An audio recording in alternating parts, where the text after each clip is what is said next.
Max महाराष्ट्राच्या आजच्या या कार्यक्रमामध्ये तुम्हा सर्वांचं स्वागत आहे.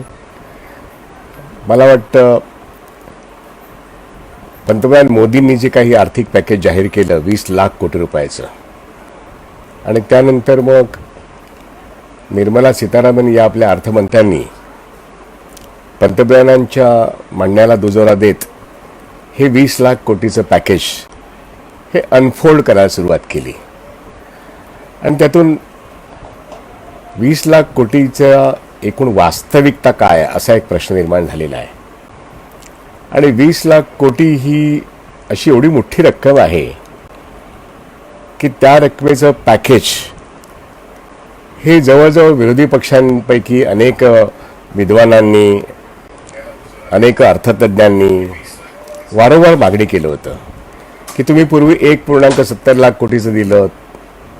रिझर्व्ह बँक ऑफ इंडियाच्या मार्फत repo rate, reverse repo rate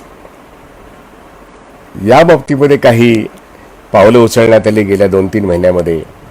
त्यातून बँकातून एक ज्याला असं आपण म्हणतो लिक्विडिटीचा प्रश्न, म्हणजे कर्ज वाटप सुलभ व्हावं याकरता पैसा उपलब्ध करून देण्यात आला. आणि अशा तऱ्हेने जी काही पावलं उचलण्यात आली, व्याजदर पण कमी केले. या एका टप्प्यामध्ये एक अशी अवघड परिस्थिती निर्माण झाली या देशामध्ये की ज्याच्यामध्ये सरकार बोलतो खूप आणि करत काहीच नाही, अशा तऱ्हेची इमेज लॉकडाऊन नंतर निर्माण झाली. लॉकडाऊन पूर्वी पण तशीच इमेज होती, पण लॉकडाऊन नंतर जेव्हा पहिल्यांदा टाळी वाजवा आणि थाळी वाजवा हा प्रकार झाल्यानंतर मग जेव्हा प्रत्यक्ष लॉकडाऊन झाला आणि त्यानंतर हे असं जाहीर करण्यात आलं की एक टास्क फोर्स निश्चित करण्यात येईल आणि त्या टास्क फोर्स नंतर एकूणच अर्थव्यवस्थेतल्या सर्व घटकांकरता एक पॅकेज देण्यात येईल. मला असं वाटतं की पंतप्रधानांनी परवा जे भाषण केलं आणि काल आणि आज पत्रकार परिषदेमध्ये अर्थमंत्र्यांनी जे विश्लेषण केलं आणि सांगितलं की आत्तापर्यंत सर्वात मोठं 20 लाख कोटीचं पॅकेज आम्ही दिलेलं आहे. ते गेले 2 दिवस जे काही वर्तमानपत्रातून बाहेर आलेलं आहे, पत्रकार परिषदेतून बाहेर आलेलं आहे, त्यातून भ्रमाचे भोपळे फुटत आहेत. भ्रम निर्माण केले सरकारने, विरोधी पक्षांनी मागणी केली, जनतेने मागणी केली, शेतकऱ्यांनी, कामगार वर्गाने मागणी केली की करोनाच्या कालखंडामध्ये उद्योग बंद पडलेले आहेत आणि करोनाच्या आधीच अर्थव्यवस्था ही अत्यंत धीम्या गतीने खाली खाली जात आहे. तुम्ही लक्षात घ्या की 1 फेब्रुवारीला जेव्हा निर्मला सीतारामन यांनी बजेट सादर केलं, आज आपण आता चर्चा करतो की त्यांच्या पत्रकार परिषद काल आणि आज 20 लाख कोटीचं काय झालं. आणि आता असं दिसतंय नाव सोनूबाई आणि हाती कथलाचा वाळा. या परिस्थितीमध्ये आज लोक या निष्कर्षाला काय येत आहेत? सामान्यातला सामान्य मनुष्य आणि मध्यमवर्गीय, मग उद्योग जगतातला मनुष्य असेल आणि कुठलाही साधा रिक्षा ड्रायव्हर असेल, टॅक्सी ड्रायव्हर असेल, दुकानदार असेल, आज सर्वांना हे जाणवतंय की 20 लाख कोटीचं पॅकेज जातंय कुठे, त्याची वास्तविकता काय आहे. आणि म्हणून आपल्याला सुरुवात अशी करायला लागेल, हे समजून घेत असताना थोडंसं विस्तृत असेल, थोडंसं तांत्रिक असेल, पण 1 फेब्रुवारीला जे सरकार, जे पंतप्रधान आणि जे अर्थमंत्री $5 ट्रिलियन ची इकॉनॉमी करण्याचं एक उद्दिष्ट ठेवतात आणि मग 22 मार्च करोना इतका अक्राळ विक्राळ स्वरूप घेतो. खरं तर जानेवारीच्या शेवटीच करोना माहीत होता. आपण चीनमधून अनेक लोकांना, एअर इंडियातून माणसं आणली, आपले परराष्ट्र मंत्री त्यातच गुंतलेले होते. लोकसभेमध्ये सुद्धा काही जण बसले तोंडावर पट्टी बांधून, तर राज्यसभेतल्या सभापतींनी सांगितलं की तुम्ही तोंडावर पट्टी बांधून येऊ नका. म्हणजे सरकारचा जो अवेअरनेस होता कोरोनाबद्दल हा तेव्हा उघड झाला होता. आणि मग सरकारने लॉकडाऊन 24 मार्च नंतर जाहीर केलं. तत्पूर्वी महाराष्ट्राने लॉकडाऊन जाहीर केला होता. लॉकडाऊन करण्यामध्ये आपल्याला उशीर होतोय, कोरोनाचा अटकाव करण्यामध्ये आपल्याला उशीर होतोय, याचं कुठेही मागमूस सरकारच्या कुठल्याही वक्तव्यात येत नाही. आणि आता कोरोनाने जो प्रचंड मोठा हाहाकार केला, हजारो जीव घेतलेले आहेत आणि हजारो कोरोनाचे पेशंट, म्हणजे आता लाखाच्या जवळपास आकडा जाण्याची शक्यता आहे. 80,000च्या आसपासचा आकडा आहे भारताचा. महाराष्ट्रात सुद्धा फार मोठ्या प्रमाणामध्ये हे आहे. पण गुजरातमध्ये काय? गुजरातमध्ये तर कहर झाला. अहमदाबाद पूर्णपणे रेड झोनमध्ये आहे. महाराष्ट्रातला काही भाग रेड झोनमध्ये, काही भाग ग्रीन झोनमध्ये, काही जण ऑरेंज झोनमध्ये. पण मुद्दा असा की जे आपण लॉकडाऊनच्या वेळेस सांगतो ते आपण पाळतो का, हे आता लोकांना प्रत्ययाला येतंय पंतप्रधानांचं भाषण ऐकल्यानंतर, अर्थमंत्र्यांचे 2 पत्रकार परिषदा ऐकल्यानंतर. आणि मग असं दिसतंय, ज्याला हिंदीमध्ये एक शब्दप्रयोग आहे, सफेद झूठ. पंतप्रधान आणि अर्थमंत्री सफेद झूठ बोलतायत. आणि पंतप्रधानांनी तर हे मान्य करून सांगितलं की 20 लाख कोटीच्या पॅकेजमध्ये यापूर्वी रिझर्व्ह बँक ऑफ इंडियाने घेतलेली काही पावलं, सरकारने 1 फेब्रुवारी नंतर घेतलेली काही पावलं, याही रकमेचा समावेश आहे. आणि आत्ता उद्या अर्थमंत्री उलगडून सांगतील तेव्हा त्याची स्पष्टता होईल. आता उलगडून 2 दिवसामध्ये जे आले ते बुलेट पॉइंट्स आहेत. बुलेट पॉइंट्स म्हणजे एकेका लाईनीमध्ये अनाउन्समेंट्स आहेत. तपशील काहीच नाही आहे, कशाचाही तपशील नाही आहे. अगदी पूर्ण 1.5 तास बसून भाषण ऐकल्यानंतर आणि त्याचं नीटपणे आकलन करण्याचा प्रयत्न केल्यानंतर सगळे बुलेट पॉइंट्स येत आहेत. आणि मग प्रश्न असा निर्माण होतोय की नेमके हे 20 लाख कोटी रुपये कुठून कुठून आले, त्याचं काही उत्तर अर्थमंत्री देत आहेत का, पंतप्रधान देत आहेत का? तर नाही. Where from the money comes याचं उत्तर कोणी द्यायचं असतं? जो पॅकेज द्यायला उभा आहे तो सेंट्रल गव्हर्नमेंट, त्याने सांगायला हवं की मी अशी तरतूद करतोय, इथून तरतूद करतोय आणि मग हे 20 लाख कोटीचं पॅकेज देतोय. बजेटमध्ये निदान कुठल्या पद्धतीने आपण उत्पन्न निर्माण करतो आणि कसे खर्च करतो याचे निदान आकडे तरी येतात. आणि मग डेफिसिट किती हे कळतं. अर्थात गेले 5-6 वर्ष बजेटमध्ये सुद्धा घोषणाच फक्त येतात आणि मग डेफिसिट जाहीर करतात. आता तो 3.5% वित्तीय तूट आहे, महसुलाची पण तूट आहे. आणि $5 ट्रिलियन आपण प्रवासाला निघालेलो आहोत आणि करोनाने आपली गाडी अडवलेली आहे. आता या परिस्थितीमध्ये भारत देश एवढा वीक आहे, एवढा कच्चा आहे, एवढा कमजोर आहे की लॉकडाऊन नंतर 6 कोटी 20 लाख जे छोटे आणि मध्यम साईजचे उद्योग आहेत, ज्यांनी करोना डिक्लेअर होण्याच्या आधीच शटडाऊन करायला सुरुवात केली आणि करोनानंतर त्यांनी शटडाऊन केलं. आणि तुम्ही लक्षात घ्या काय होतंय की रिझर्व्ह बँक ऑफ इंडियाने परवाची शेवटची त्यांची जी काही फेब्रुवारी बजेट नंतरची जी काही मॉनिटरी पॉलिसी जाहीर केली तेव्हा त्यांनी मान्य केलं की 4.5% जीडीपीची वाढ आहे. त्यानंतर आंतरराष्ट्रीय नाणेनिधीने सांगितलं 1.9% वाढ आहे, ती मार्च महिन्यात सांगितलं. एप्रिल महिन्याच्या शेवटी आंतरराष्ट्रीय नाणेनिधीने पुन्हा सांगितलं. भारतातल्या अनेक अर्थतज्ज्ञांनी पुन्हा सांगितलं की डिमांड आणि सप्लाय चेन भारतात बंद झालेले आहेत आणि म्हणून जीडीपी शून्यावर आला आहे. 1 एप्रिल ते 1 मे पर्यंत जीडीपी शून्यावर आलेला आहे. अशी भारताची अर्थव्यवस्था असताना 5 ट्रिलियनची भाषा आता बदलून आता आम्हाला स्वयंपूर्ण भारत, आत्मनिर्भर भारत, नया भारत कडून आत्मनिर्भर भारत, आता हे सेल्फ रिलायन्स इंडियन इकॉनॉमी असं म्हणत असताना ती रिलायन्स ओरिएंटेड इंडियन इकॉनॉमी होते हे आपण गेले 5-6 वर्षात बघतो. सेल्फ राहायला बाजूला आणि रिलायन्सच फक्त दिसणार आहे आपल्याला आणि दिसतोय. आणि या एका पार्श्वभूमीवर जे काही जानेवारी, फेब्रुवारी, मार्चच्या सुरुवातीला जे घडत होतं, अर्थव्यवस्था खाली खाली जात होती, त्याच्यामध्ये करोनानंतर फेसबुकमध्ये 10% स्टेक म्हणजे रिलायन्सच्या जिओमध्ये 10% स्टेक फेसबुक मार्क झुकरबर्गने घेतला. आता हे पार्लमेंट चालू असताना होऊ शकलं नसतं का?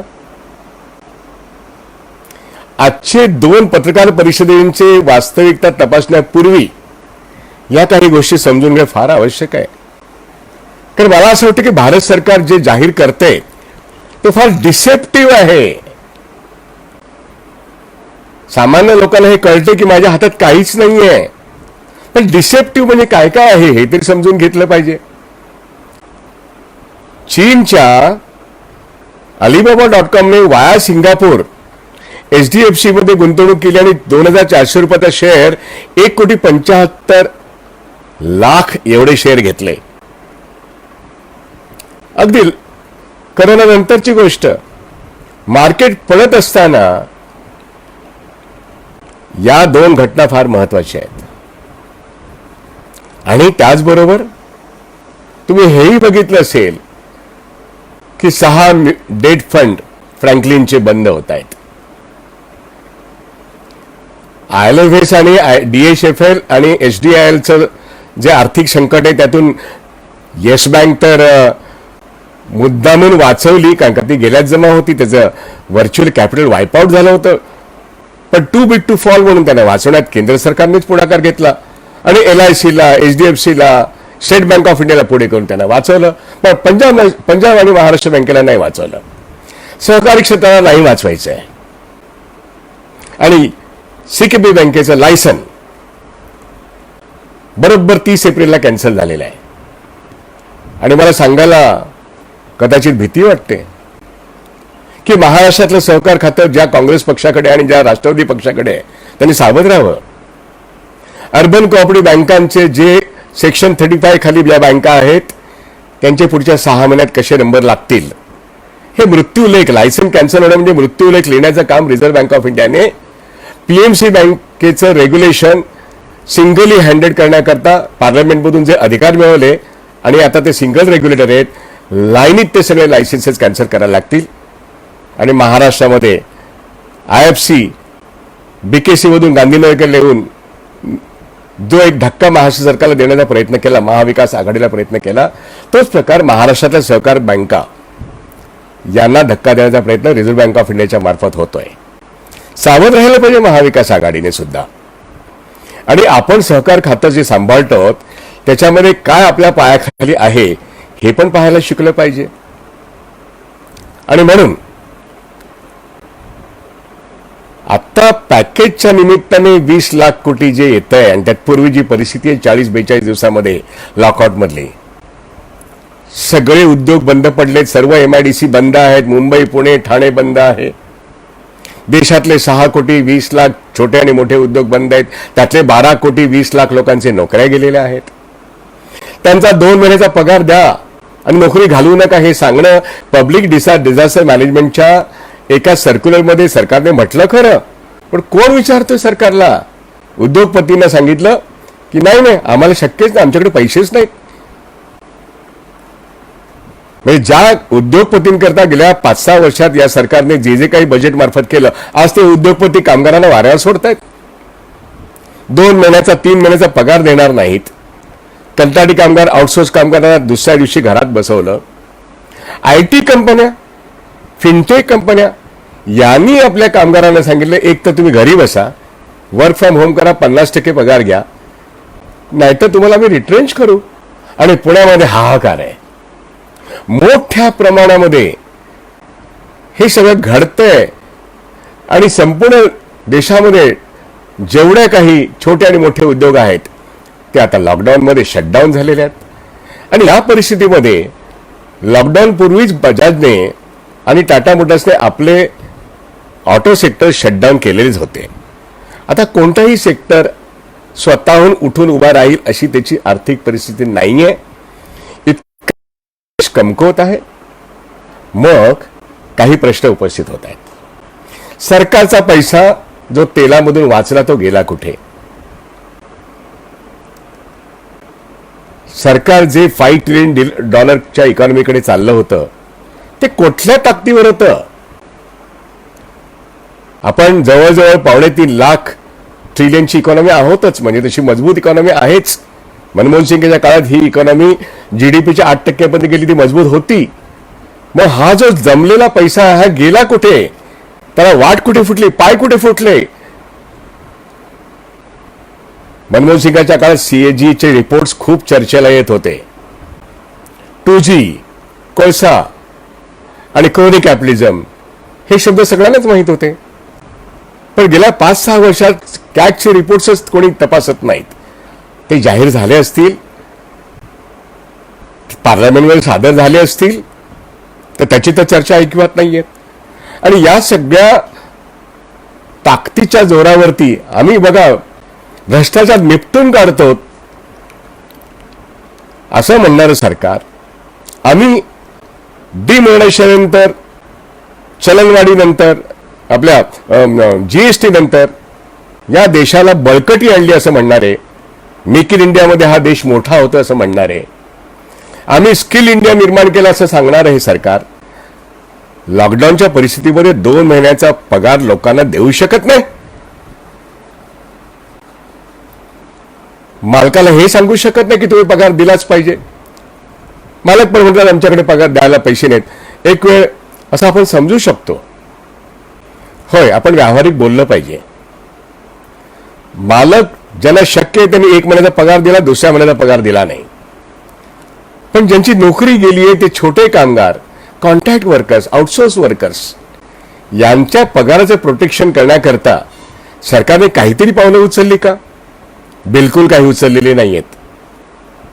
ज्यावेळेस अमेरिका आपल्या देशामध्ये जीडीपीच्या 15% म्हणजे जवळजवळ $3 ट्रिलियन एवढं खर्च करून आपल्या कामगारांचा 80% पगार उद्योगपतीच्या हातात टेकवतात आणि सांगतात की हा पगार आम्ही तुमच्याकडे देतोय, पण त्यांना कामावरून काढू टाकू नका, ते वर्क फ्रॉम होम करतील, पण आम्ही हे कॉम्पेन्सेट करतो.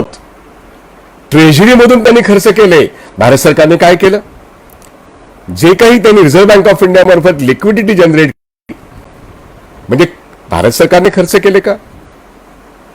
नाबार्डच्या मार्फत जे काही दिलं ते भारत सरकारतर्फे दिलं का?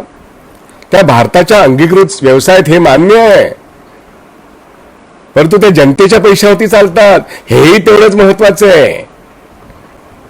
त्या जनतेच्या बँका आहेत. आणि म्हणून सरकारने आपल्या कॉर्पसमधून किती पैसे या 20 लाख कोटीमध्ये टाकलेत, आणि मग अर्थव्यवस्थेमध्ये जे डिमांड आणि सप्लाय चेन जे आता लॉकडाऊन झाले आहेत, त्यामध्ये डिमांड नाही म्हणून सप्लाय नाही, आणि सप्लाय नाही म्हणून आता लोक उपासमारीकडे आहेत, कारण का ते बेरोजगार झालेत, त्याला पगार मिळाले नाहीत. आणि जे मायग्रेंट लेबर आहेत त्यांचे तर हाल कुत्रा खात नाही. उपाशी तपाशी मुंबईच्या झोपड्यांमध्ये, मोठ्या शहरांच्या झोपड्यांमध्ये ते राहत आहेत. कुठून झारखंडमधून आले, कुठे बिहारमधून आले, कुठे आणखीन कुठून आले, आणि सरकार त्यांना काहीच करत नाहीये. आणि अशा ह्या परिस्थितीमध्ये आज जेव्हा 2 दिवसाची पत्रकार परिषदेमध्ये जे पॅकेजेस जाहीर होत आहेत ते वाचल्यानंतर अनेक आपल्या डोक्यात घणघणू लागतं की कोणत्या प्रकारची अर्थव्यवस्था गेल्या 5-6 वर्षात, आणि आपण जे लोकांनी निर्माण केलेली संपत्ती या अर्थव्यवस्थेमध्ये आहे. तुम्ही $5 ट्रिलियन कडे जाणार होतात, तुम्हाला बजेट सँक्शन करून मिळालेले पार्लमेंटकडून, तुम्ही त्यातला कुठला पैसा या लॉकडाऊनच्या कालखंडामध्ये या जवळजवळ 14 कोटी मायग्रेंट लेबरवरती खर्च करायला तयार आहात? एक शब्द बोलायला तयार नाही. गोडाऊनमध्ये 77 मिलियन टन एवढं फूड कॉर्पोरेशनच्या गोडाऊनमध्ये धान्य आहे. म्हणजे त्याच्यावरती खर्च जो आहे ना तो 50,000 कोटी रुपये वार्षिक आहे. खर्च गोडाऊनमध्ये धान्य मेंटेन करण्याचा खर्च. आता जर सगळं गोडाऊन रिकामे केलं, कारण का आता शेतीचा खरीप सीझन चालू आहे, रिकामं करायला हरकत नाही. लोक जेव्हा उपाशी मरतात तेव्हा त्यांना गहू, तांदूळ, डाळ हे आवश्यक आहे, आणि ते गोडाऊनमध्ये असताना गोडाऊनमधून ठेवून चालेल का? सगळ्या राज्य सरकारांना ती देणं आवश्यक आहे. 5 किलो फुकट दिले म्हणून ते सांगता तुम्ही पहिल्या अनाउन्समेंटमध्ये, पण तो कित्येक राज्य सरकारांकडे ते गेलं ना, एक्सेप्ट केरळ, छत्तीसगड, अशी काही मोजकी राज्य सोडली तर लोकांपर्यंत धान्य पोहोचलेलं नाहीत. होय, मुंबईत आणि महाराष्ट्रात सुद्धा धान्य सगळीकडे पोहोचलेलं नाहीत, आणि म्हणून 1 मेच्या कालखंडामध्ये अनेकांनी उपोषणाचा मार्ग आखला. मेधा पाटकर, उल्का महाजन, अनेक संघटनांनी सर्वांनी मिळून लोकांकडे तुम्ही धान्य पोहोचवत नाहीत, रेशन देत नाही, तुम्ही पैसे मोजायला लावता, आणि ज्यांच्याकडे कार्ड नाही त्याला सांगायचं तुम्हाला मिळणार नाही. मग कार्ड देण्याचं काम कोणाचं? केंद्र सरकार म्हणतं ते राज्य सरकारचं. राज्य सरकार म्हणते आमच्याकडे धान्य आलंच नाही. या सगळ्याचा उहापोह करण्याचं कारण एवढंच की मायग्रंट लेबर, स्थलांतरित लेबर जेव्हा आता अनवाणी रस्ता तुडवत सिमेंट कॉन्क्रीटच्या रस्त्यात पायात चपला न घालता बायका मुलं काखोटीला मूल बांधून पाठीशी मुलं बांधून चालतायत आणि कधी मरतायत, कधी उपाशी, कधी पाणी नाही, अशा वाईट परिस्थितीमध्ये केंद्र सरकारने त्यांना जगवण्यासाठी काय केलं? आज निर्मला सीतारामन सांगतात, जाहीर प्रश्न उपस्थित करणारा मुद्दा आहे त्यांच्या पत्रकार परिषदेमध्ये. आज त्यांनी सांगितलं की आम्ही या मायग्रंट लेबर करता 18,000 कोटी रुपये देऊन झाले आहेत. म्हणजे त्यांचं म्हणणं, पत्रकार परिषदेमध्ये एका पत्रकाराने प्रश्न विचारला, हे लोक चालताना तुम्हाला दिसत नाहीयेत का? हे लोक मरताना तुम्हाला दिसत नाहीयेत का? यांना जगवण्यासाठी तुमच्या पॅकेजमध्ये काही दिसत नाहीये का? तेव्हा त्यांनी उत्तर काय दिलं, आम्ही 18,000 कोटी राज्यांकरता खर्च केलाय, तो करून झालाय.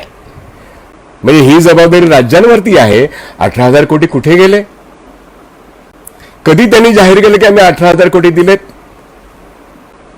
रेशनवरचं धान्य दिलं नाही म्हणून सगळे मुख्यमंत्री सांगतायत. पब्लिक डिस्ट्रीब्युशन सिस्टम मध्ये आणि पीपीए म्हणजे धान्य दिलं नाही, कामगारांना पगार दिला नाही, त्यांच्या नोकऱ्या गेल्यात, त्यांचं प्रोटेक्शन काही नाही. त्यासाठी कामगार कायद्यामध्ये काही तरतूद आहे का? किती मायग्रंट लेबर आहे त्याची काही शिरगणती आहे का? लेबर कमिशनरला काही अधिकार आहेत का? बिलकुल काही नाही. कोण विचारतो? कारण का पब्लिक ज्या कायद्याखाली डिझास्टर मॅनेजमेंट ऍक्ट खाली जे केलेलं आहे किंवा एंडेमिक ऍक्ट खाली केलंय, याच्याबद्दल अकाउंटेबिलिटी ही कोणाची आहे? तक्रार कोणाकडे करायची? सुप्रीम कोर्टाने सगळे ब्लॉक करून टाकलेले आहेत. लेबर कमिशनर रोल काय? तो डाटा जर गोळा करायचा झाला तर लेबर कमिशनने शिरगंटी करायला नको की महाराष्ट्रात 20 लाख आहेत का 25 लाख स्थलांतरित आहेत, देशामध्ये आम्ही म्हणतो की 14 कोटी आहेत, पण केंद्र सरकारला तरी कुठे माहित आणि राज्य सरकारला कुठे माहित आहेत? कारण कामगार या डेफिनेशन मध्ये हा स्थलांतरित कामगार येतच नाहीये. आणि आज जे पैसे देत आहेत म्हणून सांगतात पॅकेजेसमध्ये, ते कन्स्ट्रक्शन लेबरचे जे प्रत्येक राज्यामध्ये टॅक्स रूपाने जमलेला जो पैसा आहे त्यातून पैसे काढून केंद्र सरकार सांगते आम्ही तुम्हाला हे पॅकेजेस देतो. ईएसआय मधून पैसे काढायचे आणि सांगायचं आम्ही तुम्हाला हे पॅकेज देतो. ईपीएफ मधून पैसे काढायचे आणि सांगायचं आम्ही तुम्हाला हे पॅकेज देतो. पीएफ मधून 12%चा 10% करायचा. संघटित कामगार वर्गाचा हा सरळ सरळ हल्ला, याचा निषेध किती करावा? कारण 12%चा कायदा हा फार पूर्वी झालेला आहे. आज सरकार सांगतं की 3 महिन्याकरता आम्ही 12% प्रॉव्हिडंट फंडाचा 10% करतो. त्यामुळे आमचं कॉन्ट्रीब्युशन, एम्प्लॉईचं कॉन्ट्रीब्युशन मिळून जे काही पैसे राहतील ते पैसे आम्ही ते 2,500 कोटी रुपये गरीब कामगारांचा जो ईपीएफ आहे तो 2,500 कोटी रुपये आम्ही त्या ठिकाणी कॉम्पेन्सेट करू. म्हणजे rob the rich and pay to the poor या पद्धतीने ऑर्गनाइज सेक्टरचे पैसे वाचवायचे. कुणाचे पैसे वाचवायचे? सरकार चोरी करतंय मोठ्या कामगारांच्या पैशाची, मोठ्या पगारातल्या कामगारांच्या पैशाची, आणि ते छोट्या कमीत कमी वेजेसल्या कामगारांना देण्याचं नाटक करतंय. जेव्हा एमएसएमई मध्ये 12 कोटी 20 लाख कामगारांच्या नोकऱ्या गेल्या आहेत, तर पुढच्या 3 महिन्यात आणि मागच्या 3 महिन्यामध्ये यांना नोकरीच नाहीये, तर यांच्या ईपीएफ मध्ये तुम्ही 2,500 कोटी रुपये कुठून भरणार आहात? पण तुम्ही संघटित वर्गाचे 12%चे 10% तर करणारच ना. याचा सगळ्याच कामगार संघटनांनी, होय भारतीय मजदूर संघ सगळं जे मोदींचं नेहमी ऐकत होते, आज ते सुद्धा मोदींच्या विरोधात आहेत.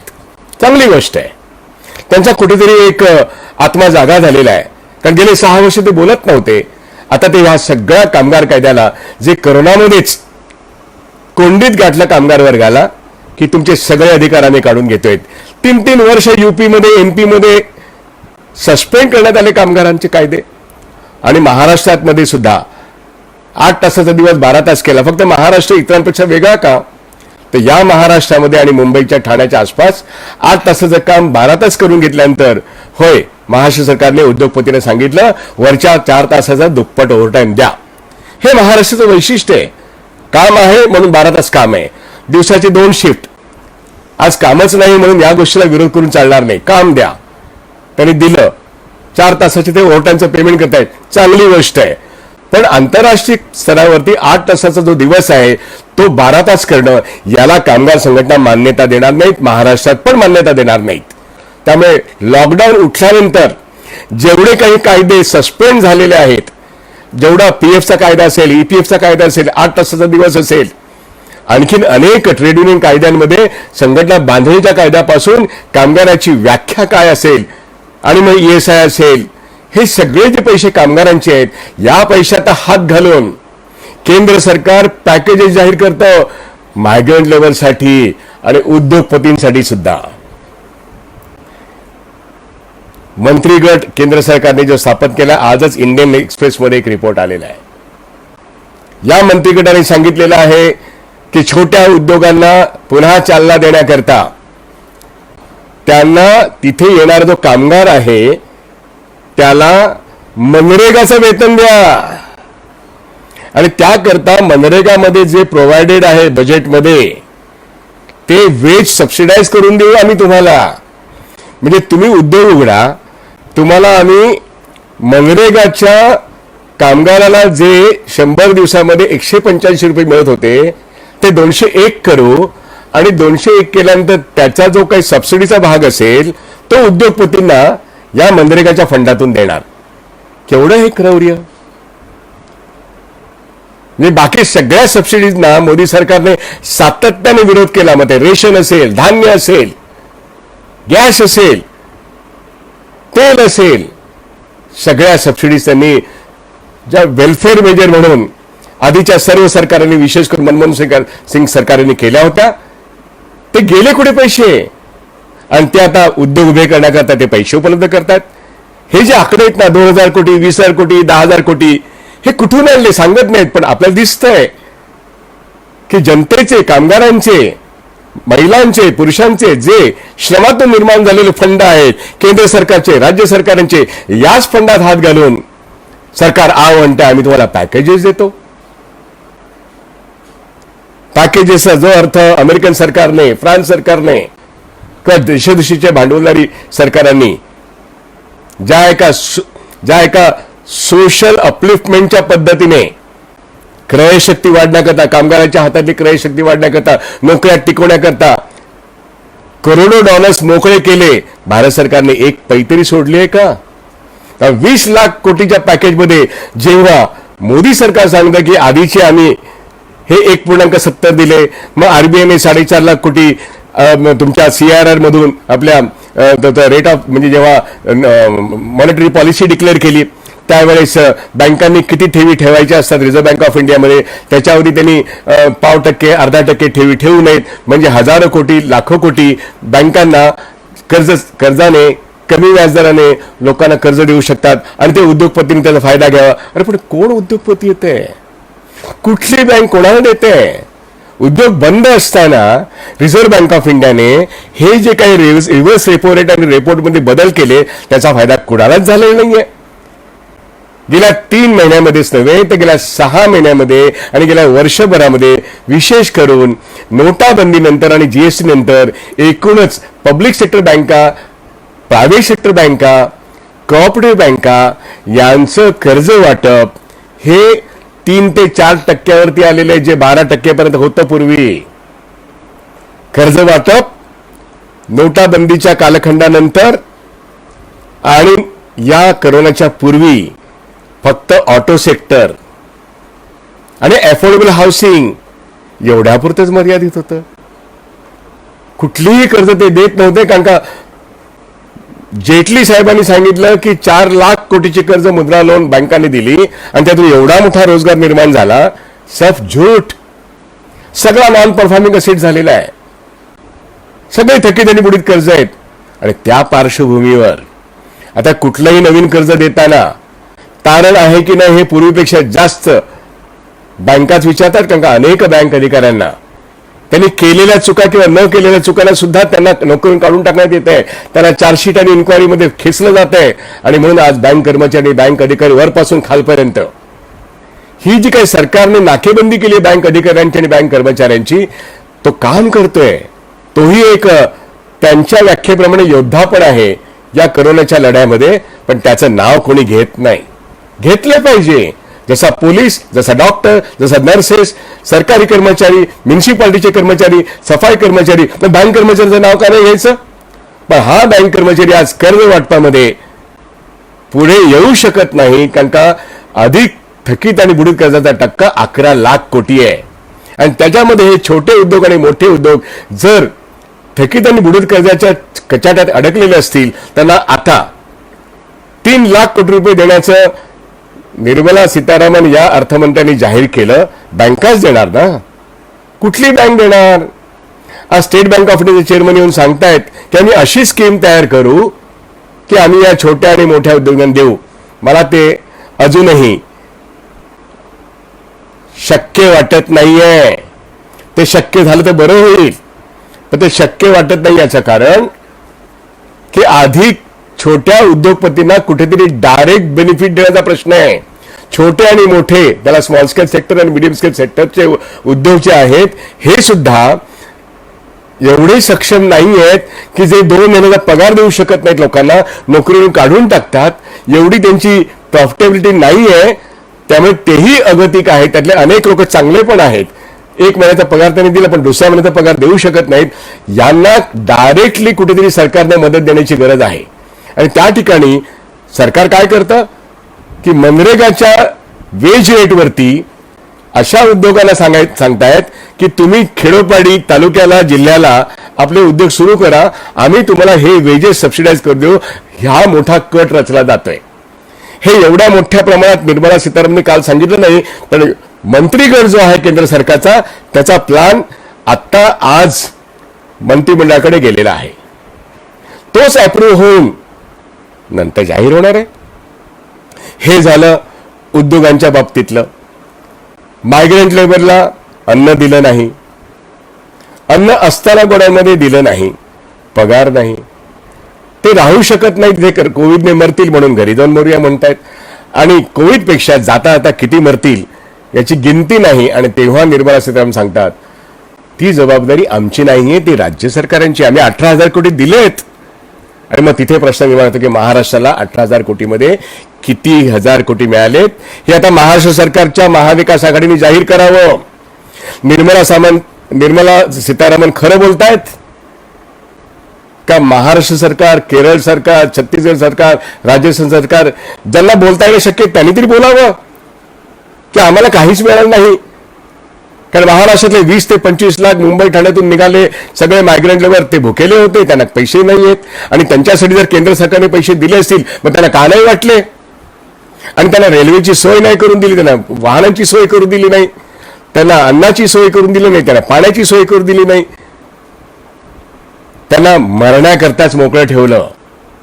कदाचित 60च्या वरचे मेले तर 130 कोटीमध्ये काय फरक पडतो असाच जर राज्यकर्त्यांचा विचार असेल तर सांगता येत नाही. आणि म्हणून आत्ताची जी काही पॅकेजेस आलेत याचे 2 मुद्दे मी तुम्हाला सांगितले.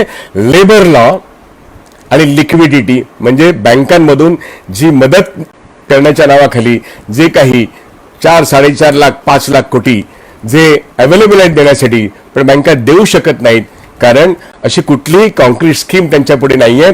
त्यामुळे 3 लाख कोटीचं पॅकेज हे जे काही उद्योगधंद्यांसाठी आहे, इट इज स्टील, मी आयवॉश म्हणणार नाही, परंतु प्रत्यक्षात जेव्हा परिपत्रकं येतील त्याचे ब्लॅक अँड व्हाईटमध्ये काय त्याच्या अडचणी आहेत हे बघितल्यानंच बोलणं सांग. पण एवढंच आपण म्हणू शकतो की 20 लाखामध्ये वास्तविकता ही आहे की बँकांच्या मार्फत. पण सरकारने काय केलं उद्योगांसाठी? डायरेक्टली लोकांच्या, उद्योगांच्या, कामगारांच्या, शेतकऱ्यांच्या हातामध्ये त्यांची क्रयशक्ती वाटण्याकरता सरकारने असं काही पॅकेज दिलं का? आणि हे असं जर पॅकेज दिलं असतं त्यांच्या आरोग्यासाठी, त्यांच्या पब्लिक ट्रान्सपोर्टसाठी, त्यांच्या शिक्षणासाठी, त्याकरता जर फिस्कल डेफिसिट जर 3-3.5%, 5.5%, 6% झालं असतं तरी ते चालेल असं अनेक नोबेल प्राईजवर जे आपल्या देशामध्ये आहेत, बॅनर्जी साहेबांनी सांगितलं, रघुराम राजन साहेबांनी सांगितलं, चिदंबरम साहेब सारखे सांगतात, मनमोहन सिंग साहेब सारखे सांगतायत. फिस्कल डेफिसिट तोडलं मोडलं तरी चालेल, FRBM ऍक्ट याची बंधनं तोडा, परंतु लोकांना जगवण्याकरता मूलभूतरित्या डायरेक्टली लोकांच्या हातामध्ये काही हजार रुपये द्या, त्यांच्या बँक खात्यात द्या. आता बँक खात्याचा विषय निघाला म्हणून मी सांगतो की सरकार म्हणतं की आम्ही 500 रुपये जमा केले, 2,000 रुपये जमा केले. सीईओ जे आहे, चीफ इकॉनॉमिक ॲडवायझर, यांनी एक विधान केलं की आम्ही 43 कोटी रुपये दिलेत, डायरेक्ट जनधन खात्यात दिले. जवळजवळ त्यांनी आकडा सांगितला तो साधारणपणे 20 कोटी जनधन खात्यात आम्ही 43 कोटी जमा केले. वस्तुस्थिती अशी की नॅशनल पेमेंट सिस्टम जी बँकांच्या मार्फत आम्हाला कळते त्याप्रमाणे 14 कोटीच्या वरती खात्यामध्ये जमा झाले नाहीत. लोक येऊन बँकेत विचारतात, मेरा 500 रुपये जमा हुआ क्या, माझे 500 रुपये जमा झाले का? आणि ते 60-70 वर्षाची माणसं, आणि तेव्हा त्यांना कळते की माझ्या खात्यात जमा झाले नाहीत. मग गेले कुठे? सीईओना हा प्रश्न विचारायला पाहिजे, चीफ इकॉनॉमिक ॲडवायझरला. हे आकडे तुम्ही जेव्हा सांगतात, आणि तसेच आकडे आता निर्मला सीतारामन हजारो कोटीचे आकडे सांगतायत. आता तर 20 लाख कोटीच्या पॅकेजमध्ये कोणते आकडे खरे आहेत? पॅकेज ह्याला म्हणता येईल का? मुळातच प्रश्न इथेच आहे की ज्या पॅकेजमधून अमेरिका किंवा युरोपच्या मोठ्या श्रीमंत देशांनी सुद्धा कामगारांचे, श्रमिकांचे, शेतकऱ्यांचे डायरेक्ट त्यांच्या हातात पर्चेसिंग पॉवर जाईल या पद्धतीचं स्टिम्युलस पॅकेज दिलं. Where is a stimulus in India? उद्योगपतींना पण स्टिम्युलस नाही. टीडीएस आणि टीसीएस हा स्टिम्युलस पॅकेज म्हणता येणार नाही. ही कर सवलत झाली, आणि ज्यांच्याकडे ऑलरेडी भरपूर आहे त्यांना तुम्ही आज रिटर्न भरू नका, तुम्ही 31 डिसेंबर भरा. हे ऍडमिनिस्ट्रेटिव्ह झालं हो, याला पॅकेज नाही म्हणता येणार.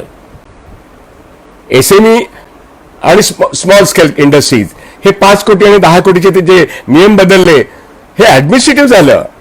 ज्याच्यामुळे तुम्ही काय दिलं त्यांना? त्या उद्योगांना तुम्ही जगवण्याकरता काय असं भांडवली सहाय्य दिलं? बँकांनी कर्ज देणं ही वेगळी गोष्ट आहे, नाबार्डने शेतकऱ्यांना कर्ज देणं ही वेगळी गोष्ट आहे. मग किसान क्रेडिट आणि किती क्रेडिट कार्ड तुम्ही निर्माण केले हे तर सातत्याने चालूच असतं अर्थव्यवस्थेमध्ये. ते 2000 सालापासून टेक्नॉलॉजिकल जे ॲडव्हान्समेंट आहे त्याच्यामध्ये किसान क्रेडिट असो, कॅश म्हणजे डेबिट कार्ड असो, क्रेडिट कार्ड असो, पेमेंट सिस्टम असो, जनधनला पूर्वी झिरो बजेट बॅलन्स अकाउंट म्हणत असत, हे काही नवीन नाही आहे. सरकारने स्वतःच्या खजिन्यामध्ये हात घालून 20 लाख कोटी दिलेत का या प्रश्नाचं वास्तविक उत्तर असे बिलकुल नाही. मग या आता जी काही $3.5 ट्रिलियन इकॉनॉमी आहे यात पैसे नाहीत. मग कॅगचे सगळे रिपोर्ट तपासायला लागतील. राज्यांचा जीएसटी तुम्ही देत नाहीत, तुमच्याकडे जीएसटीचा पैसा द्यायला तुमच्याकडे पैसे नाहीत, पण तुम्ही बीपीसीएल विकायला निघालात. आणि आता लेबर आणि लँड हे दोन्ही विषय आज पत्रकार परिषद आलेले आहेत. लँड बद्दल त्यांचं काय म्हणणं आहे अजून त्यांनी उघडपणे जाहीर केलं नाही. पण सरकार म्हणून आम्ही मायग्रंट लेबरसाठी कमीत कमी भाडे असणारी घरं उभी करू, आणि जे नवीन उद्योग उभे राहतील त्या उद्योगांना आम्ही सांगू की पीपीपी मॉडेल म्हणजे केंद्र सरकार, राज्य सरकार, उद्योगपती या सर्वांनी मिळून मायग्रंट लेबर आणि मध्यम वर्गासाठी सुद्धा घरं बांधायची. म्हणजे आता ते दगड, विटा, माती सगळे जमा करणार, घरं बांधणार. लॉकडाऊन नंतर किती माणसं जिवंत राहतील, करोनामुळे किती मेली आणि अशी किती मेली, आज त्यांच्या घरांच्या प्रश्नाच्या निमित्ताने आज मोठं पीपीपी मॉडेल जाहीर केलंय. पण गेली काही वर्ष सातत्याने आपण ऐकतो की परवडणाऱ्या घरांसाठी शिर्डीला पंतप्रधानांनी येऊन सांगितलं आम्ही 2 कोटी घरं बांधली, 2 कोटी घरं बांधून तयार आहेत. प्रश्न निर्माण होतो, where from the money has come? पैसा कुठून आला? 2 कोटी घरं आहेच नाहीच आहेत. मुंबई, ठाणे, रायगडच्या आसपास 2 लाख फ्लॅट रिकामे पडलेले आहेत, त्याचे भाव कमी होत नाहीयेत. बिल्डरांची होल्डिंग कपॅसिटी मोठी आहे. आणि आज निर्मला सीतारामन सांगतायत ज्यावेळेस बँकांमध्ये जवळजवळ 9 लाख कोटी आउटस्टँडिंग लोन्स आहेत बिल्डरांची, प्रायव्हेट सेक्टर असो, कोऑपरेटिव्ह सेक्टर असो, त्याच्यातून त्यांचे लॉसेस आहेत, पब्लिक सेक्टर असो. आणि आता निर्मला सीतारामन सांगतायत की आम्ही घर बांधणीचा कार्यक्रम हाती घेत आहोत आणि मायग्रंट लेबरना घर बांधू आहोत, त्यांना आधी धान्य द्या, त्यांना त्यांचा पगार द्या, त्यांचा रोजगार द्या. घर हा पुढचा टप्पा आहेच आहे. पण तो पब्लिक हेल्थ पॉलिसी नाही, पब्लिक हाऊसिंग पॉलिसी नाही, पब्लिक डिस्ट्रीब्युशन सिस्टमवरती काही बोलणार नाहीत, पगाराविषयी बोलणार नाहीत. आणि न्यूनतम वेतनविषयी, मनरेगाचं वेतन देणं हे जर न्यूनतम असेल तर मग संघटित आणि असंघटित कामगाराला सगळे कायदे गेल्यानंतर त्याला वेठबिगार बनवणं आणि गुलामीच्या अवस्थेत नेणं असा केंद्र सरकारचा मोठा डाव कोरोनामध्ये दिसतोय. आणि मोठ्या उद्योगपतींना सुद्धा मोठा प्रश्नच आहे की पैसा नाही तर उद्योग उभा कसा करायचा. आणि म्हणून या 20 लाख कोटीच्या पॅकेजमध्ये असे अनेक ब्लॅक होल्स आहेत, अनेक बर्मुडा ट्रायंगल्स आहेत. त्यामुळे हे पॅकेज आणि गेल्या 6-5 वर्षातले कॅग रिपोर्ट किती आहेत याचा शोध या देशातल्या बुद्धिमंतांनी, अर्थशास्त्रज्ञांनी शोधायला पाहिजे. की संपत्तीचे निर्माते जे कामगार आहेत, जे मध्यम वर्ग आहेत, जे कष्टकरी शेतकरी आहेत, यांनी निर्माण केलेली संपत्ती याचा कॅगने काय हिशेब लावला आहे. कारण का सरकारला तर 2 लाख म्हणजे ज्याला आपण म्हणू 210 लाख कोटी आणि त्यातून 90,000 कोटी LICच्या IPOतून काढायचे आहेत. आणि आता मार्केट कोसळत असताना ॲक्सिस बँकेला सुटीचा शेअर विकला, ITC मधला सुटीचा शेअर विकून 22,000 रुपये कमावलेले आहेत. अशा तऱ्हेने 210 लाख कोटी जमा करणार आहेत. त्यामुळे वित्तीय तूट भरून काढण्यासाठी याही मार्केट पडलेल्या वेळेस जर सरकार जात असेल तर सरकार खरं म्हणजे भिकेला लागलेलं आहे. पण प्रश्नाचा निर्माण होतोय, हे भिकेला लागलं सरकार खरोखर भिकेला लागलं की लोकांनी जमा केलेली संपत्ती सायफन आउट झालेली आहे. याचा शोध घेण्याची गरज आहे, शोध घेण्याची गरज आहे. मनमोहन सिंगाच्या विरोधात क्रिमिनल कॅपिटलिझमचा आरोप करणारे लोक सरकारमध्ये ट्रेझरीमध्ये जमा झालेला पैसा त्याचा हिशोब जर नीट देऊ शकत नसतील तर हे क्रिमिनलकडे जाणारं, क्रिमिनल गुन्हेगारी भांडवलशाहीकडे जाणारं अशा तऱ्हेचं सरकार आहे असं म्हणाला. तो रिपोर्ट वाचल्यानंतर त्या निर्णयापर्यंत लोक येतील. कारण ऑइल कंपनी का विकली जाते, BPCL का विकली जाते, ONGC रिकामी का झाली, ही या देशाची बलस्थान होती. HAL डिफेन्सच्या 41 कंपन्या ज्याच्यामध्ये प्रोडक्शन थांबलंय आणि इस्रायल आणि अमेरिकेला शस्त्रास्त्र निर्मितीचे कॉन्ट्रॅक्ट भारत सरकारने दिले आहेत. त्यासाठी किती डॉलर्स मोजले, पैसा सगळा तिकडे गेलाय का? किती विदेशी कंपन्यांकडे ऑलरेडी कॉन्ट्रॅक्ट झालेली आहेत आणि पैसा तिकडे गेलाय का? आणि अशा पार्श्वभूमीवरती लोकल आणि ग्लोबलची भाषा, काय लोकल आणि काय ग्लोबल, या परिस्थितीमध्ये ह्या 20 लाख कोटीचं विश्लेषण, त्याची वास्तविकता तपासून गेली तर हा सरकारचा पैसा नसून हा लोकांचाच पैसा लोकांकडे कागदी रूपाने पुढे येतोय. प्रत्यक्षात मायग्रंट लेबरला 18,000 कोटी रुपये नाही मिळाले, तो उपाशी आहे, त्याला पगार मिळाला नाही. उद्योगपतींचा टॅक्स TDS कमी केला काय किंवा टॅक्सचं विवरण भरण्याकरता 31 डिसेंबर पुढे नेलं काय, अर्थ काहीच नाही आहे. आणि मोठे कॉर्पोरेट टॅक्स देणारे जे आहेत यांचे तुम्ही टॅक्सेस कमी केलेत. मिडल क्लासचा टॅक्स काही पदात कमी केला, पण 12%चा 10% PF कमी केला ना, तो का बरं? सेंट्रल गव्हर्नमेंटच्या कर्मचाऱ्यांचा DA कापणं आजच्या परिस्थितीमध्ये याच्यासारखा अत्यंत आत्मघातकी निर्णय केंद्र सरकारचा दुसरा कोणताही नाही. आज तुम्ही DA कापलात, तो 2021 मध्ये द्याल, कापलेला PF तुम्ही नंतर द्याल सांगतात. पण आज ज्या पद्धतीने करोनाच्या कालखंडामध्ये कायदे सगळेच बदलले, उद्या हे कायदे रिस्टोर होतील. कशावरून? कारण का ऑलरेडी पार्लमेंटमध्ये स्टँडिंग कमिटीकडे सोशल सिक्युरिटी बिल आहे, लेबर बिल आहे, वेज बिल आहे, इंडस्ट्रियलायझेशन बिल आहे, ज्या ठिकाणी मालकांच्या इन्व्हेस्टरच्या खातीर जेवढे काही त्यांनी मागण्या केल्या त्या पद्धतीने कायदे बनवण्यात आलेत. कामगारांसाठी थोडे कायदे आहेत, नाव कामगारांचं लेबर लॉ, पण कायदा कोणासाठी? भांडवल गुंतवणूक करण्यासाठी. भांडवल गुंतवणूक कोण करतंय? अंबानी तरी करू शकतोय का? अदानी तरी करू शकतोय का? जनतेच्या पैशाचीच लूट करून ते धंदे उभे करतायत आणि सरकार त्यांच्या धंद्याला पूरक अशा तऱ्हेने धोरणं आखते. त्यामुळे ही खऱ्या अर्थी सूटबूट की सरकार आहे. मायग्रंट लेबर किंवा शेतकरी किंवा छोटे कामगार आणि मध्यम वर्गावरती भाषा वापरायची आम्ही त्यांच्यासाठी करतो, आम्ही गरिबांसाठी करतो आणि सर्व योजना पंतप्रधानांच्या नावावरती, पण सगळे पैसे जनतेचेच आहेत. जनतेच्या पैशाची मोठ्या प्रमाणामध्ये कॉर्नर करून ते सायफन आउट झालेले आहेत. त्याचा शोध कॅगमध्ये घ्यायला लागेल. त्यामुळे 20 लाख कोटीचं पॅकेज मांडत असताना ते पैसे कुठून आलेत हे सांगण्याचं सौजन्य, धैर्य या देशाचे अर्थमंत्री दाखवत नाहीत. आणि मग नाबार्ड हे करेल, राष्ट्रीयकृत बँका हे करतील, रिझर्व्ह बँक ऑफ इंडियाच्या फंडातून आम्ही हे करू. अरे तुम्ही काय करणार ते सांगा. आणि म्हणून वित्तीय तूट आणि महसुली तूट असताना सुद्धा आज डिमांड आणि सप्लाय चेन ब्रेक करत असताना आज सप्लाय साईड भक्कम करणं आणि डिमांड साईड लोकांच्या हातात जर डिमांड निर्माण करायची असतील, त्यांची क्रय शक्ती वाढवायची असतील, तर एकाच वेळेस सरकारला स्टिम्युलस द्यायला लागेल. बूस्टर बूस्टर म्हणून माध्यमं सांगतायत. अरे काय बूस्टर दिली? बूस्टर हा शब्द लहान बाळांना जे बूस्टर वॅक्सिन देतात आणि मग त्यातून बाळाला एक टॉनिक मिळतं. कसला टॉनिक? इकॉनॉमी मधलं आता दिलेलं.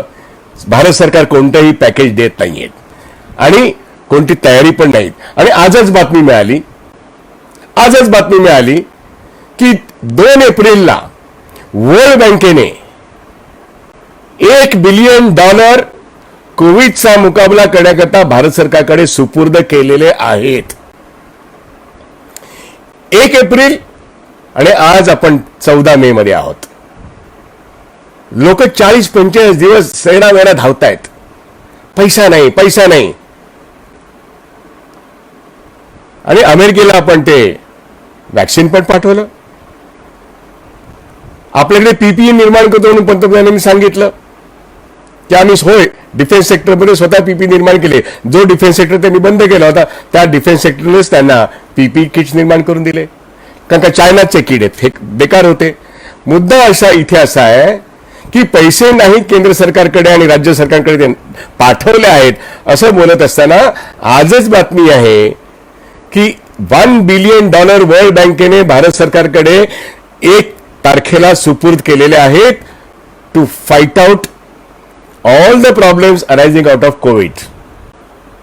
मग पीपी, हॉस्पिटल्स, डॉक्टर्स, ती सगळी यंत्रणा आणि सर्व्हेलन्स सिस्टम ऑल्सो. आता हे $1 बिलियन जे आहेत ही रक्कम प्रचंड आहे. 100 मिलियन म्हणजे 1 बिलियन होतात आणि ते फक्त आरोग्य, हॉस्पिटल्स, डॉक्टर्स, नर्सेस, औषधं, किट्स आणि काय सॅनिटायझर या संदर्भात वापरायचे. आणि हा एड आहे, ही मदत आहे, ही वर्ल्ड बँकेने दिलेली आहे. ज्याचा कुठेही 20 लाख कोटीच्या पॅकेज मांडत असताना किंवा पंतप्रधानांच्या बोलण्यामध्ये आम्हाला जागतिक बँकेने हे दिलंय याचा उल्लेख सुद्धा नाही. तर पैसे कुठून येतात हे सांगता आलं पाहिजे. आज विरोधी पक्ष काँग्रेस पक्ष पण सहकार्य करतोय. संपूर्ण देश, जनता, कष्टकरी जनता सहकार्य करते. पण विरोधी पक्षांना, अर्थतज्ञांना, कामगारांना, शेतकऱ्यांना हे सरकार विचारात घेत नाहीत, विश्वासात घेत नाहीत. फक्त फतवे काढायचे आणि नोकरशाही राज्य करते.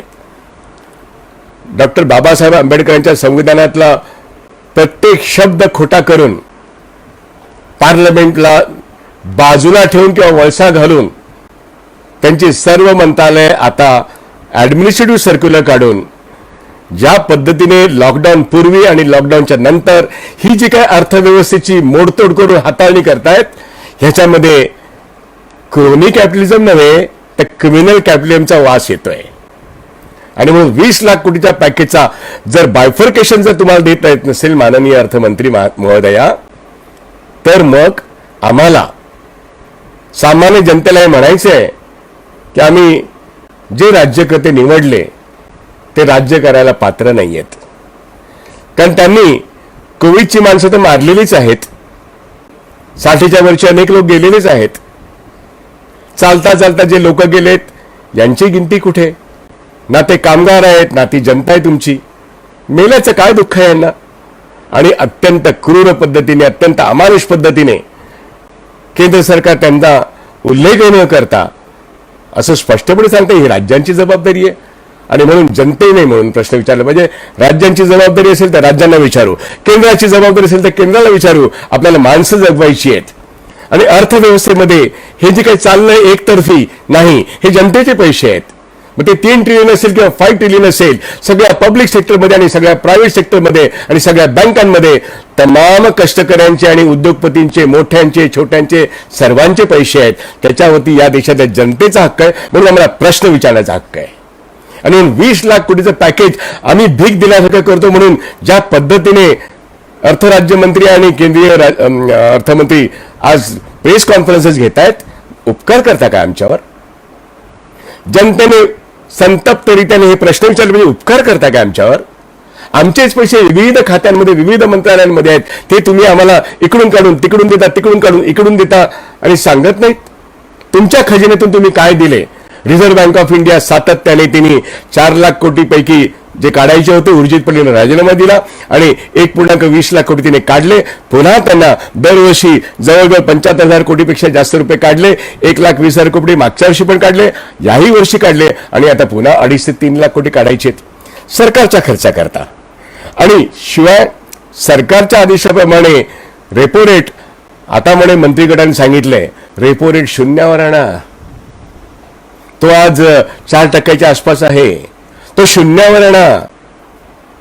या पद्धतीच्या गोष्टी बँकांना डिक्टेट करण्यात येत आहेत आणि हे सगळं अनफोल्ड होतं या 2 दिवसाच्या पत्रकार परिषदेमध्ये.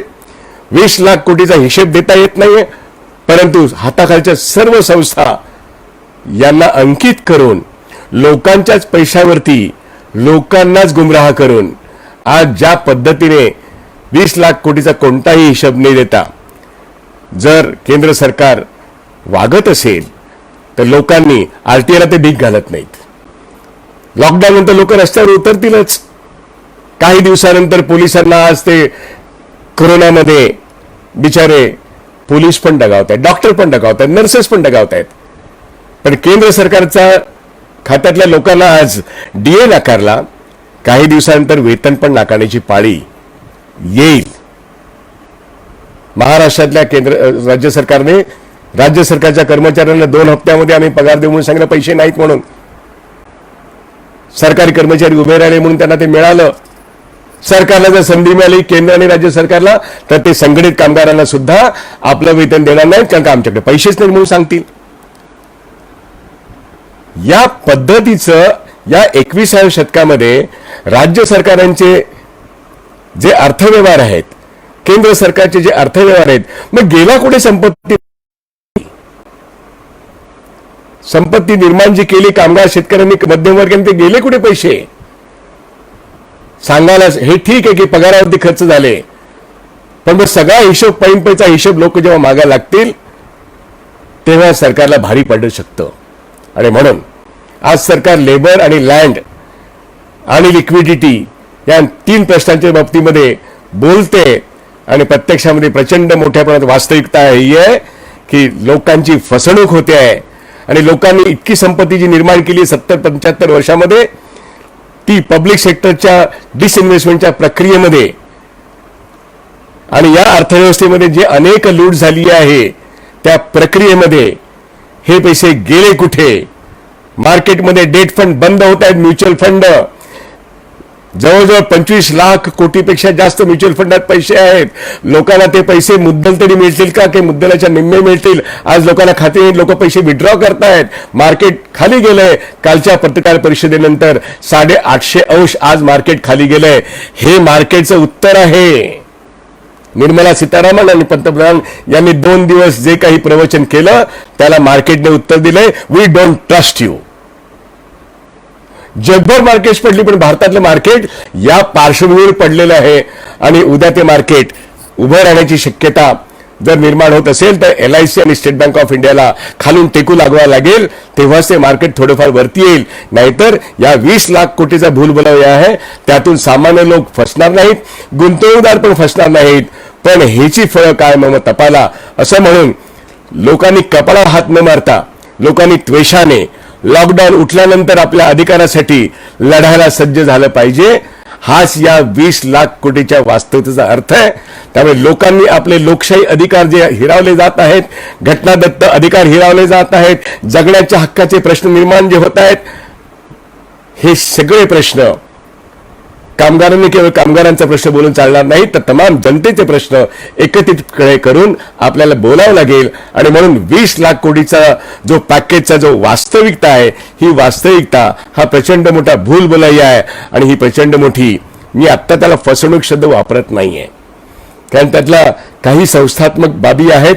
त्यातून जर काही उद्योगधंद्याचं चांगलं होत असेल आणि कामगारांचा रोजगार होत असेल तर ते होऊ द्या, परंतु सरकारच्या खजिन्यातून काहीही मिळालं नाही हे मात्र सर्वांनी स्पष्टपणे समजून घेणं आवश्यक आहे. आणि हे फिस्कल पॅकेज नाही आहे, हे स्टिम्युलस पॅकेज नाही आहे, त्यामुळे जे काही आमचे अधिकार काढून घेतले त्या अधिकारासाठी लढण्यासाठी ताबडतोबी सज्ज झालं पाहिजे आणि तुमचे जातीचे, धर्माचे, पंथाचे, भाषेचे सगळी भांडणे मिटवून आपल्या अधिकाराचे प्रश्न आपण लढवले पाहिजेत.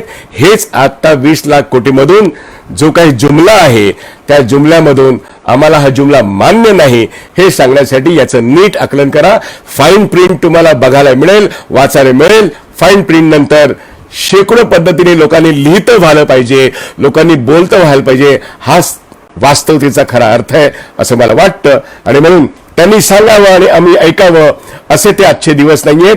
21 शतकातला तरुण पिढी, मध्यम वर्ग, सुशिक्षित वर्ग यांनी गरीब बिचारे म्हणून राहू नये, त्यांनी लढण्याच्या पवित्र्यामध्येच राहावं एवढंच या ठिकाणी आज सांगण्यात. मॅक्स महाराष्ट्राच्या तमाम वाचकांना नव्हे तर दर्शकांना ही विनंती आहे की या चॅनलने फार मोठ्या प्रमाणामध्ये प्रबोधनाचं काम हाती घेतलेलं आहे. त्यामुळे हा व्हिडिओ तुम्ही शेअर करा, लोकांना सांगा, टीका जरूर करा, पण ती टीका योग्य टीका करा. योग्य टीकेचं निश्चितपणे स्वागत केले, पण अर्वाच्य भाषेत टीका करून काही उपयोग नाहीये. सत्य वास्तविकता अत्यंत बिकट आहे की वर्ल्ड बँकेकडून $1 बिलियन येऊन सुद्धा जर पंतप्रधान देशाला सांगणार नसतील, राज्यांना 18,000 कोटी रुपये दिल्यानंतर राज्य आज बोलत नाही आणि देश पण बोलत नाही, त्यामुळे हे पैसे गेले कुठे? असे हजारो कोटी आणि लाखो कोटी जर आज तो मोठ्या जुमल्यामध्ये जर गुंतला असेल तर मित्रांनो, आपल्याला सर्व काही विसरून हा देश आपला आहे, तो आपण मोठा केलाय आणि तो मोठा राहण्यासाठी आपण कोरोनाचा पराभव करूया आणि आपण या देशाला मोठं करण्याकरता खोटं बोलणारे, रेटून बोलणारे यांचा पण मुकाबला करूया, त्यांच्या विचारांचा पण मुकाबला करूया आणि ही अर्थव्यवस्था मजबूत करण्याकरता डॉक्टर मनमोहन सिंगाचा मार्ग, डॉक्टर रघुराम राजन यांचा मार्ग, बॅनर्जी साहेबांचा मार्ग हा योग्य मार्ग आहे हे निदान लोकांना सांगण्याचं काम करूया. कारण आपल्याला कळत नसेल तर त्यांच्याकडून आपण शिकून घेऊया. सरकार त्यांच्याकडून शिकून घेऊ इच्छित नाही, सामान्य माणसांनी मात्र शिकलं पाहिजे. एवढं मोठं काम त्या लोकांनी केलंय ते आपणही करूया. आजचा दिवस इथेच थांबूया. उद्या पत्रकार परिषद पूर्ण झाली तर पुन्हा उद्या भेटूया, कारण विश्लेषण एका दिवसाने संपणार नाहीत. आपल्याला सर्व कॅग रिपोर्ट तपासून बघायला लागतील आणि आपण ते निश्चित बघूया. धन्यवाद. शुभरात्री.